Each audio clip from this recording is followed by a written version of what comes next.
Hello everyone, welcome back to my channel, welcome back to the channel. I hope everybody's having a good Tuesday. Today we are going to go over the biblical tribe of Israel and what that means. But before that, I want to put a disclaimer out. So, I am no authority on the Bible, and I am not trying to be. I am not trying to preach the Bible. I want to look at the Bible in a historical context because I think it's really interesting that a lot of these texts and manuscripts and stuff have physical things that we have found, stones, stuff that we're going to go over today. Tunnels that were dug, stones and tablets that were found depicting the conquering of Israel, and there's like hieroglyphs saying that they are a tribe. So that's what I'm interested. I'm interested in the historical aspect of all this. I'm not interested in the inspirational. I'm not trying to draw anybody to me. And I would hope that anybody that finds this interesting would do their best to go to their local, to find a local priest, which I'm sorry, I said pastor. I have a local priest because I am Catholic, so I apologize for that. I have a great priest, so I'm pastors for another denomination. But I would encourage you to go and seek somebody else out that is an absolute authority. I just like to point out the things that are cool. So I guess I want to fix that. I said we'll go through. So I'm going to read mine, and whenever I find a cool story or something that's historically significant, then we're going to go over it. But yeah, I just want to get that out of the way, get on to what we're talking about. So obviously there is the state of Israel today. There was some big things, some joint strikes with our country, the United States, in today's world. So when I'm talking about Israel, the Old Testament, there's two books to the Bible, the New Testament and the Old Testament. The Old Testament is pretty much the story of Israel, but that story is in the context of the biblical people of Israel. Not the modern state. We want to separate the two. They are not the same people, they're not the same lineage, and this isn't a dig towards them or anything, and they might believe whatever. The Bible has a lot of historical significance. Not so much in like the stories of Adam and Eve and Cain and Abel and stuff. There's not really anything there that's like we found something we can prove without a doubt. That's more just the story of creation and stuff like that. So that's not my area. That's the stuff we're going to stay away from. So what I want to talk about is the tribe of Israel. So who are they? What languages do they speak and stuff like that? So, what is a peoples? What is a tribe? So, like a peoples is a tribe would be a bunch of different families gathered together under a same lineage that they have, which the Israelis, they trace their descendants back to Abraham and Jacob. So, and in the Bible, Abraham is one of the first people to make a covenant with God, and God promises them the land from the sea to the Euphrates, from the Jordan to the Euphrates, or the Euphrates to the Nile, I apologize, from the Euphrates to the Nile, up and down the whole, that whole area, which I'm going to put up a map here so we can get an understanding of what it looked like back then. We're in the Middle East, obviously, so we are talking about the Middle East, the cradle of civilization. So we're going to throw some maps up here, probably like an ancient map, and then maybe like a modern map. So, and, so when it comes to historical significance of the Bible, one of the first discoveries that was made, or one of the first things that was done, was around 1250 BCE. That was about when the tribe of Israel was formed. So, when we're speaking about the tribe of Israel and the peoples of Israel, they are, so the whole story of Israel is what we're going to get into, but they started off as a tribe, and they eventually became a state. They got,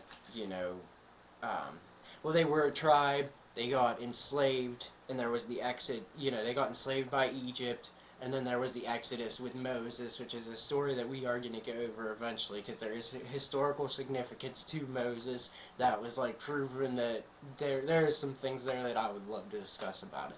So the Israelis spoke about three different languages. Yeah, so one of the languages that they spoke is Hebrew, but this is not the Hebrew that this is a different form. Biblical Hebrew is what it's called, and that is the native tongue of the Israelis. They also picked up Aramaic, which is an Arabic language that was used in the Middle East by all the peoples, so that is something they also picked up. And then also they picked up Greek and Latin for the time, which was Greece and Rome, and so the story of the Israelis spanned a time of 2,000 years about. Okay.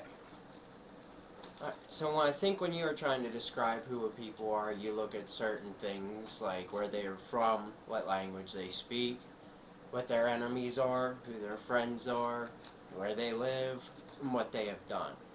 So as we established, the Old Testament is the story of the people of Israel, who at the founding of were a tribe that eventually became a state. So, and as we're talking about them, they lived in the Middle East there's the current day Israel, which is, it's roughly the same. So, but they are not the same people. They don't trace the same exact lineage back to Abraham and Isaac and Jacob. And in the Old Testament, there's going to be stories about Abraham and his son Isaac and Jacob, but we're going to talk about that at a later time. Today, we're just trying to find out who these people are. So, from another way is describing who their enemies are. So, one of the big first enemies of the Israeli people was Egypt. Obviously, that's the Exodus is the whole story. So, they were invaded, conquered, and enslaved by Egypt.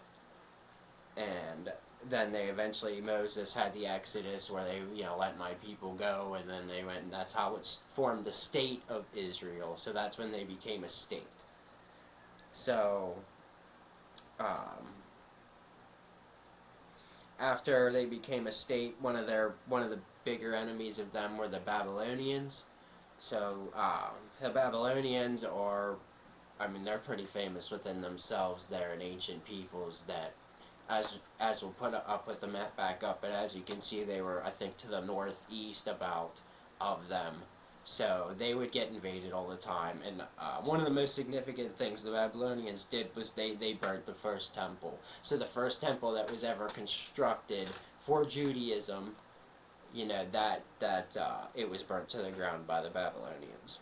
So, and next we have Rome. Obviously, Rome, whenever Jesus Christ was, crucified, Rome was the occupying force at that time. They had conquered Judea, so they were definitely considered an enemy.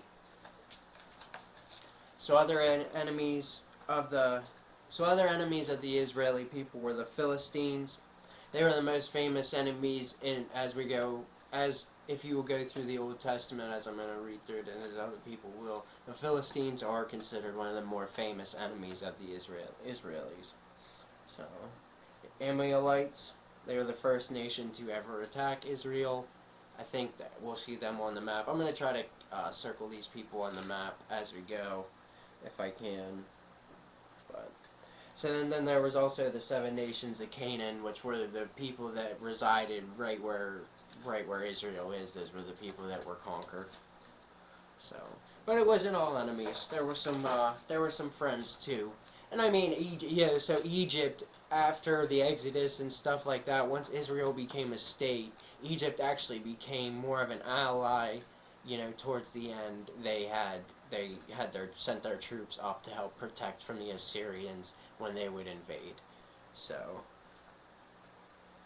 I guess we forgot one of the most important ones, the Assyrians. So the Assyrians, and there's a very good today parallel. It's Iran. So the Persian people, the Assyrians are Persian people. They live right where Iran is, which there was a thing about Purim, and 2,450 years ago, there was a great victory from the tribe of Israel over the Assyrians. So, and they tried to make a parallel to that in today's. Would you agree with that or not? That's not why we're here. We're here to talk about that. So, alright. So when it comes to the tribe of Israel, when it comes to the historical significance of whether they existed or not, there's a couple of things that we can look at. So one of the first things that I think we should look at is called the Tel Dan stele, or the Tel Dan inscription. What that is a 9th century stone tablet that was carved out in Old Aramaic, discovered in Tel Dan, Israel, which is why it's called that. But it is an Old Aramaic inscription written about the military victories of an Armenian king, which is, I think, to the northeast of Israel, and it talks about his victories over the tribe of Israel. So the fact that we can find something like this is so significant, because in the Bible it tells this story, this exact story of what happened, how they were conquered by these people, and what happened. So it was discovered in 1993 and 94. So in 93, one part of it was discovered, and then the next year, 94, the rest of it was discovered. But so that talked about victories over the house of David. So that proves that the lineage of David, which goes back to the tribe of Israel, it proves that it exists. So I think that's crazy, personally. That's really something that, in the story it talks about it like this, and then we can find something that is thousands of years old, thousands of years old, and it says the same thing. So I think that's very important. The other thing that I want to talk about that I think is really historically significant, that proves that these people existed and that these things happened. So it's another inscription stone tablet that we're talking about. It's called the Meshe Stele, or the Moabite stone. We'll call it that. I'm not good at.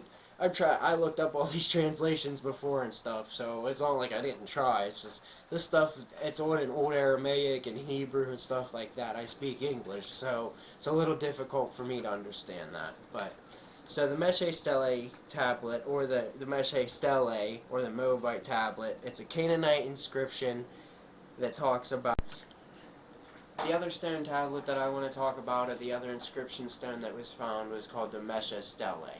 And what that was it was a Moabite stone that was a Canaanite inscription that was, they were literally right to the north of Israel. So the Canaanites, they were part of the 7 tribes of the Canaanites that were then conquered by Israel to make the state of Israel. So when Israel was a tribe, they conquered 7 different states to then form the whole state of Israel, which then broke into Israel and Judea later on. But when they were conquering, they conquered the kingdom of the King Mesha of Moab. And in this inscription tablet, it talks about. I mean, it's kind of silly, I guess. So they had the king, or they had a god, and the god of Moab, Chemosh or something like that. Chemosh was their god, and Chemosh was very angry at them for different things, and he let them be subjugated by the Israeli people. So that's what it talks about, the military victories that they lost, so the military victories that Israel won over them, and then their enslavement and stuff like that, and there was some appropriation of their stuff, I guess, as there is in every war. When you win, spoils to the victor. So yeah, so when we talk about the tribe of Israel and the state of Israel and stuff like that, I think it's very important to separate who they are from who they are now. Or it's maybe you don't want to separate them. Some people choose not to separate them, but maybe you can understand from this video who the 2 different ones are and why that's historically significant. So, just to recap a little bit, we have the tribe of Israel, which then became a state. There, the Old Testament, which is the Hebrew Bible, they just follow the Old Testament. that is the story of Israel. So when we're talking about Israel, we are talking about a group of people that lived in the Middle East. They spoke Aramaic, Hebrew, Greek, and Latin. They at first spoke Hebrew, then they picked up Aramaic, and then they picked up Greek and Latin.